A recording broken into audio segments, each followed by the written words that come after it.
आणि जी लाडकी बहीण योजना काढले, ही मी एका म्हणजे संभाजीनगरमध्येच एका शेतात उतरलो. शेतकरी आले सगळे, दादा तुम्ही आमच्यासाठी देव आहात. म्हटलं जाऊ रे बाबा, मी देव बिव नाही, मी तुमच्यासारखाच आहे.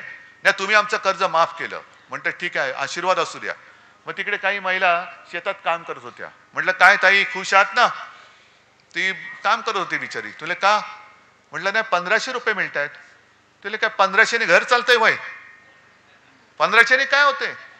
बाजूला तिचा छोटा पोरगा होता. 1500 रुपयात मला म्हणाली काय ह्याच्या शाळेची सोय होते?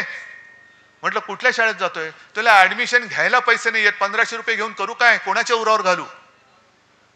पण एक समाधान मला वाटलं की माझ्यासोबत सगळे अंबादास दानवे आणि संभाजीनगरचे कार्यकर्ते होते. त्यांच्या मुलाला एका शाळेत ऍडमिशन मिळवून दिली, त्याच्या शिक्षणाची सोय केली, ह्याचं मला समाधान आहे. पण अशी कितीतरी मुलं राज्यभर आहेत.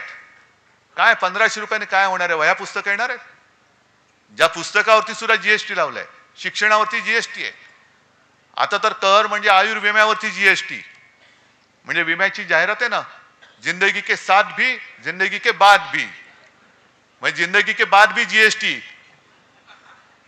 कशासाठी भरायचा? कोणाच्या खिशात जाणार? म्हणजे सगळीकडे वरपासून खालपर्यंत हे सगळं बरबटलेलं सरकार. ठाण्यातले भूखंड खात आहेत, मुंबईतले खात आहेत, अयोध्येमधले खात आहेत. अयोध्येमध्ये सुद्धा एक आदर्श घोटाळा झालाय. आदर्श म्हणजे चांगला नाही, जसा इकडे आदर्श घोटाळा झाला मुंबईमध्ये. सैन्य दलाची जमीन खाल्ली. कोणी खाल्ली? कुठून आला? कुठून? म्हणजे आमच्या हातामध्ये घंटा, जय श्रीराम वाजव घंटा, आणि लोढा बसला तिकडे टॉवर बांधून. याच्यासाठी आम्हाला राम मंदिर पाहिजे होतं. याच्यासाठी तुम्ही आम्हाला लढवलात. याच्यासाठी कारसेवकांनी बळी दिले. कारसेवकांनी रक्त कशाला सांडलं? लोढाचं टॉवर बांधायला. लोढाला टॉवर बांधून देण्यासाठी म्हणून कारसेवकांनी रक्त नाही सांडलेलं. तुम्ही जे गारूड टाकलं होतं, वातावरण केलं होतं, राम मंदिर, मंदिर वही बनाएंगे, मंदिर वही बनाएंगे, बनलं मंदिर.